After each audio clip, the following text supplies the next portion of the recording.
Good morning guys, welcome back to my channel three की world. तो आज ना मैं सुबह सुबह उठ गई थी पढ़ाई करने के लिए और यहाँ पर देखिए आपको रियल टाइम सर्च करके दिखा रही हूँ। सुबह के 4:30 बज रहे हैं।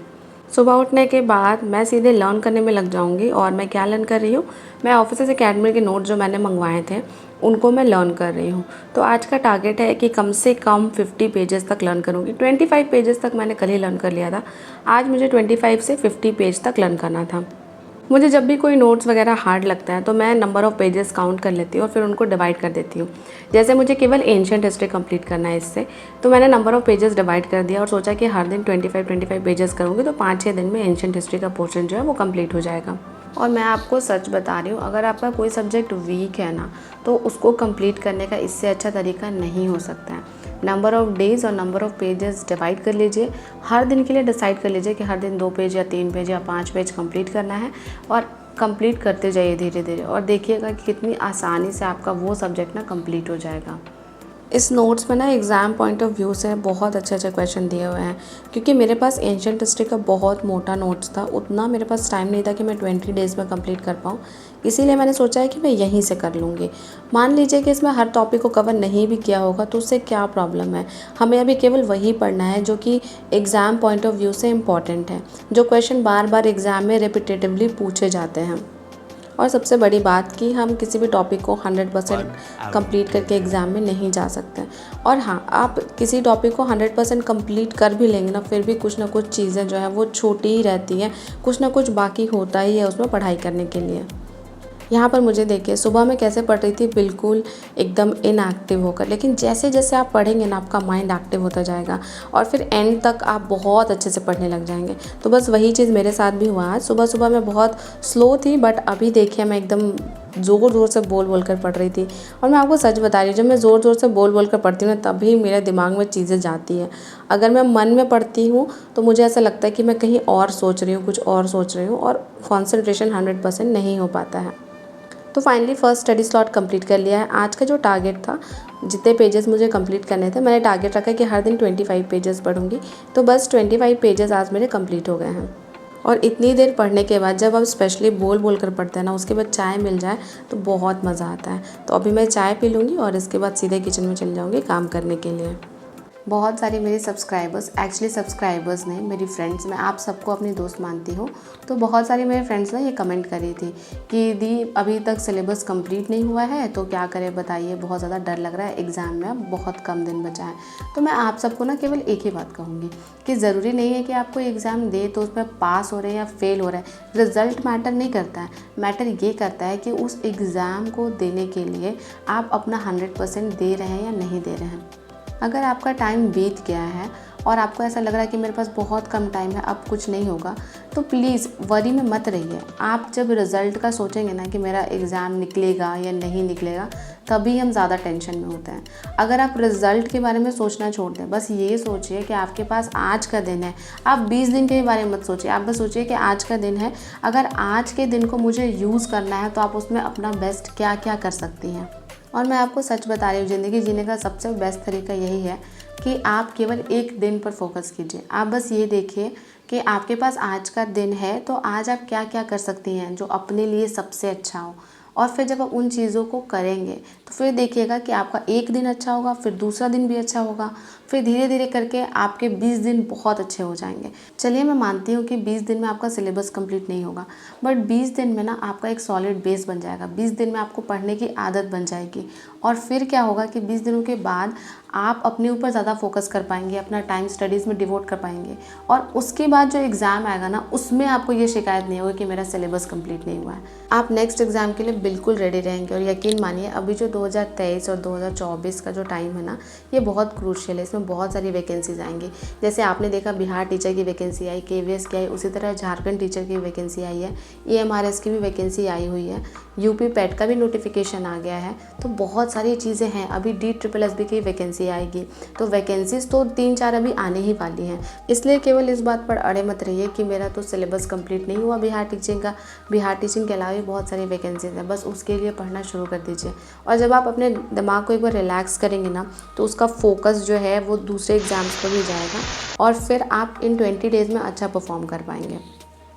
तो फाइनली सारा काम ख़त्म करने के बाद मैं आ गई हूँ पढ़ाई करने के लिए। मैं चाहती तो अभी फ्रेश वगैरह भी हो जाती, बट मैंने सोचा कि पहले पढ़ लिया जाए। तो अभी ना मैं अपना टाइमर फिर से ऑन कर दूँगी और टाइमर ऑन करने के बाद सेट बनाने लग जाऊँगी।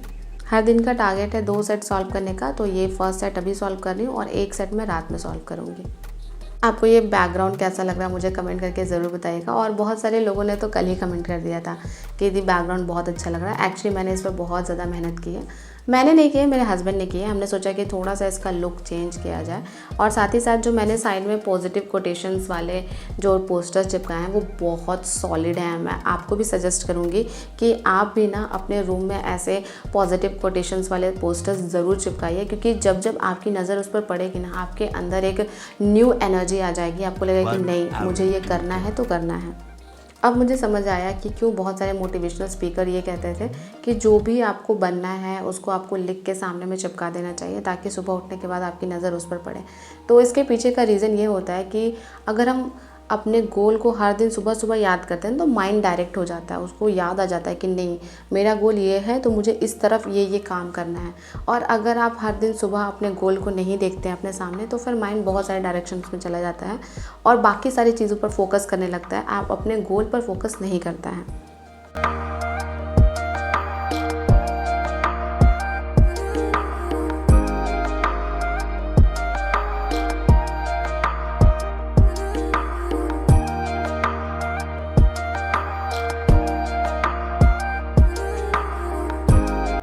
तो आज के इस सेट में मेरा राइट क्वेश्चन है 71 और रॉन्ग क्वेश्चन है 15। तो आज मेरे 67 मार्क्स आए हैं। देखिए, जब भी आपका कम मार्क्स आए तो आपको डीमोटिवेट नहीं होना। बहुत लोग कमेंट कर रहे थे कि यदि मेरे 50 से 55 या 50 से 60 तक ही बन रहे हैं, कोई प्रॉब्लम नहीं है। कभी कभी ये सेट पर भी डिपेंड करता है। अगर आपका सेट इजी होता है तो उसमें आपके ज़्यादा मार्क्स बनते हैं, अगर टफ होता है तो थोड़ा कम मार्क्स बनता है। पर प्लीज़ अपने आप को इतना ज़्यादा जज मत करने लग जाइए कि आपको कुछ आता ही नहीं है। वीक एरियाज़ पर मेहनत कीजिए, कोई प्रॉब्लम नहीं है, बट जजमेंटल ज़्यादा मत हो जाइए, अदरवाइज़ हताश हो जाइएगा और फिर फोकस नहीं कर पाइएगा पढ़ाई पर। मैंने थोड़ा बहुत काम जो है वो छोड़ रखा था, तो अभी उन सारे काम को कंप्लीट करूँगी। तो मैं ऐसे ही टाइम मैनेजमेंट करती हूँ। देखिए, अगर मैं सारा काम कंप्लीट करके एकदम फ्रेश होकर आती ना, तब फिर माइंड को अपने आप लगने लग जाता है कि मैं थक गई हूँ, और फिर मैं थोड़ा रेस्ट करती, सो जाती और मेरा पढ़ाई जो है वो डिस्टर्ब हो जाता। तो इसलिए मैंने बीच में ही थोड़ा गैप ले लिया और एक मॉक सॉल्व कर लिया। तो जब मैंने मॉक सॉल्व किया तो मेरा थोड़ा रेस्ट भी हो गया, और अब मैं दोबारा से थोड़ा सा काम करूँगी और इसके बाद फ्रेश होने के बाद दोबारा पढ़ाई करने बैठ जाऊँगी। अगर आप हाउसवाइफ हैं तो आपको ऐसी चीज़ें करनी ही पड़ेंगी, इसके अलावा और कोई उपाय नहीं है। अगर आप ये सोचेंगे कि मैं 10-11 बजे तक या 12 बजे तक काम करूं, उसके बाद जो टाइम बचता है उसमें पढ़ाई करूं, कभी नहीं होने वाला है। आपका एक सब्जेक्ट भी वैसे करेंगे ना तो कंप्लीट नहीं होगा। इसीलिए बीच बीच में ही पढ़ाई कीजिए, जितना ज़रूरी है उतना काम ख़त्म कर लीजिए, उसके बाद पढ़ाई कीजिए। और बाकी जो लेस इंपॉर्टेंट काम है, जिसको आप नहीं भी करेंगे एक दिन तो चल जाएगा, उसको आप बाद में कीजिए। अदरवाइज़ क्या होगा ना कि पूरी ज़िंदगी काम ही करने में हमारी बीत जाएगी, और हमें जितना एक्सपोजर चाहिए लाइफ से उतना हमें मिलेगा ही नहीं। हमारी ज़िंदगी केवल घर और किचन, बस यहीं तक रह जाएगी। हे फ्रेंड्स, सुबह के 11:30 बज गए हैं और अब मैं अपना थर्ड स्टडी स्लॉट शुरू करने जा रही हूँ। तो थर्ड स्टडी स्लॉट में मैं पढ़ूंगी बिहार जीके, और बिहार जीके के लिए मैंने आपको बताया था कि मैंने ऑफिसर्स अकेडमी से नोट्स बनाए हैं, तो बस वहीं से पढ़ूंगी। बिहार जीके में भी मैं बिहार ज्योग्राफी नहीं, बिहार में जो एंशिएंट हिस्ट्री, मिडाइवल हिस्ट्री और मॉडर्न हिस्ट्री का जो पोर्शन है उनको मैं लर्न करूँगी। तो चलिए मैं अपने थर्ड स्टडी स्लॉट की शुरुआत करती हूँ। बिहार हिस्ट्री का पोर्शन ज़्यादा नहीं है, तो मैंने सोचा कि आज ही इसे कंप्लीट कर लेती हूँ। अगर आज कर लूँगी कंप्लीट तो नेक्स्ट 20 डेज़ में 1-2 बार रिवीजन भी हो जाएगा, और अगर मैं कुछ दिनों के बाद करती हूँ तो रिवीजन तो नहीं हो पाएगा। और मेरे लिए सबसे ज़्यादा इम्पॉर्टेंट मेरा रिवीजन है, क्योंकि मेरा मेथड ही है रिवीजन का। मैं रिवीजन कर करके पढ़ती हूँ, ऐसे में नहीं पढ़ पाती कि एक बुक स्टार्ट किया, लाइन लाइन से पढ़ते गए, एंड तक ख़त्म कर दिए। नहीं, ऐसे तो मुझे कभी भी कॉन्फिडेंस आएगा ही नहीं कि मैंने कभी कुछ पढ़ा है।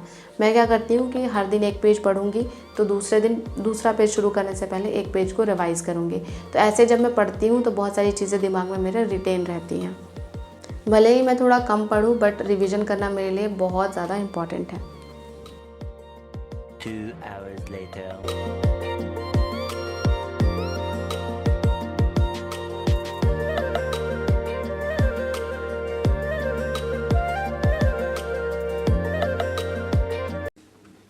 हे व्यूवर्स, फाइनली मेरा थर्ड स्टडी स्लॉट कंप्लीट हो गया है और उसमें मैंने एंशिएंट बिहार और मेडाइवल बिहार कंप्लीट किया है। मॉडर्न बिहार भी बचा हुआ है मेरा, और वो इसलिए क्योंकि ना मुझे थोड़ा नींद आ रहा था, तो मैंने बीच में लगभग 20 to 25 मिनट का एक पावर नैप ले लिया और उसके बाद फिर मैंने पढ़ाई मेडाइवल बिहार की स्टार्ट की। तो अभी मेडाइवल बिहार का ही पोर्शन कंप्लीट हो गया है और अभी दोपहर के 1:30 बज गए हैं। इसके बाद जो मेरा नेक्स्ट सब्जेक्ट है वो पॉलिटी है, क्योंकि आपको तो पता ही है कि हर दिन एक पेज में पॉलिटी लर्न कर रही हूँ। तो नेक्स्ट सब्जेक्ट में पॉलिटी पढ़ूंगी और अभी कोई रेस्ट नहीं लेना है, क्योंकि बीच में मैंने आधे घंटे का लगभग रेस्ट लिया था। तो चलिए अब मैं अपने फोर्थ स्टडी स्लॉट की शुरुआत करती हूँ। अब नेक्स्ट सब्जेक्ट जो है वो है मेरा पॉलिटी। तो अभी मैं पॉलिटी कंप्लीट करने में लग जाऊंगी। मैं आपको बता रही हूँ कि अपनी लाइफ में पहली बार जीके को इतना डेप्थ में पढ़ा है। पहले कभी भी जीके नहीं पढ़ती थी मैं, क्योंकि मुझे बिल्कुल अच्छा नहीं लगता था, कोई इंटरेस्ट नहीं था मेरा। और केवीएस में तो केवल 10 मार्क्स का आपका जीके जीएस का सेक्शन था, तो उसमें तो मैंने पूरा जीके छोड़ ही दिया था। 1 नंबर के लिए भी मैंने उसमें तैयारी नहीं की थी जीके की। लेकिन हाँ, इस एग्ज़ाम में जीके की वेटेज ज़्यादा है, तो इस वजह से इसे पढ़ना पड़ रहा है मुझे। पर हाँ, अब मुझे इसमें इंटरेस्ट आने लगा है। अगर ये सब्जेक्ट मैं पहले भी पढ़ी होती ना, तो मेरे जीके में सच में बहुत अच्छे मार्क्स आते हैं। बट मैंने अभी इसे फ्रेशली बिल्कुल स्टार्टिंग से पढ़ा है, और जितना बैच में पढ़ाया गया ना उतना ही पढ़ा है। उससे ज़्यादा तो मैंने कभी सोचा भी नहीं कि मैं इससे ज़्यादा पढ़ूँगी। जैसे मैंने मैथ्स पहले भी पढ़ा था, तो मैथ्स के लिए मुझे ज़्यादा प्रिपरेशन करने की ज़रूरत नहीं होती है। इसीलिए ना मैं डरती भी थी कि अगर मैं मॉक सॉल्व करूँगी तो मेरे 60 से ज़्यादा नंबर आएंगे भी या नहीं। इसीलिए मैंने फर्स्ट मई और जून का जो मंथ था उसमें सॉलिड अपने बेस को बहुत ज़्यादा स्ट्रॉन्ग किया, हर तरफ से स्ट्रॉन्ग किया, और अब धीरे धीरे नंबर जो है वो बढ़ रहे हैं। और अब मैंने सोचा है कि अब मैंने जीके को जब इतना पढ़ ही लिया है तो इसे कभी भी भूलूंगी नहीं। मीन्स कि एग्ज़ाम के बाद भी बार बार रिवीजन करती रहूँगी, क्योंकि एक सब्जेक्ट को जब आप पढ़ना छोड़ देते हैं ना, तो आपका जो उस पर कमांड है वो बिल्कुल ख़त्म हो जाता है। तो अभी इस पर कमांड मुझे खोना नहीं है। एग्ज़ाम के बाद भी इसको मल्टीपल रिविज़न करूँगी। थोड़ी देर रेस्ट करने के बाद दोबारा से आ गई हूँ पढ़ाई करने के लिए, और अभी जो बिहार हिस्ट्री का छूटा हुआ पोर्शन है मॉडर्न हिस्ट्री, अभी उसे पढ़ूँगी और उसे आज ही कंप्लीट करूँगी। पहले ना मेरे एक सब्सक्राइबर ने मुझसे कमेंट किया था और कहा था कि दी आप जेएसएससी सीजीएल का फॉर्म फिल कर रही हैं नहीं, तो उनको मैंने कह दिया था कि मैं नहीं फिल कर रही हूँ। और उसको फिल नहीं करने का रीज़न केवल एक ही था कि जीके का पोर्शन बहुत वीक था और जीके पढ़ने में कोई इंटरेस्ट नहीं था। बट हाँ, बिहार वाला एग्ज़ाम मेरे लिए बहुत ज़्यादा बेनिफिशियल है, क्योंकि इसके चलते मैंने बहुत कुछ पढ़ा और अभी ना जीके में बहुत अच्छा इंटरेस्ट भी आ गया है। तो इसीलिए मैंने जेएसएससी सीजीएल का फॉर्म भी फिल कर दिया है। इसके अलावा झारखंड टीजीटी और प्राइमरी की वैकेंसी आई हुई है, बट उन्होंने जेटेट वाले को ही केवल अलाउ किया है। इस वजह से मामला जो है वो कोर्ट में चला गया है। बट मैं आपको बता रही हूँ 90% चांसेस ये हैं कि सबको अलाउ किया जाएगा, क्योंकि 7 साल से वहाँ पर जेटेट लिया ही नहीं गया है।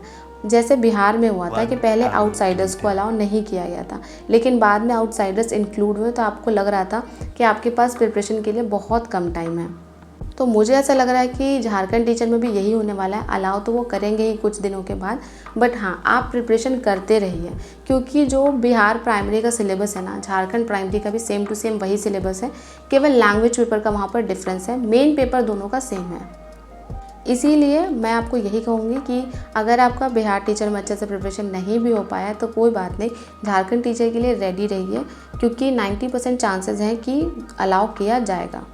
तो बस आज का टारगेट हो गया था कंप्लीट, और टारगेट कंप्लीट करने के बाद एकदम अचीवर वाली फीलिंग आती है और बहुत अच्छा लगा था। तो इसके बाद मैं बाहर आ गई थी, थोड़ा सा वॉक कर रही थी, क्योंकि दिन भर तो बैठ कर ही पढ़ना होता है मुझे। अभी आपको देखकर लग ही रहा होगा कि मेरा शेड्यूल जो है बहुत ज़्यादा बिजी है। इस वजह से भी कल मैंने वीडियो पोस्ट नहीं किया था।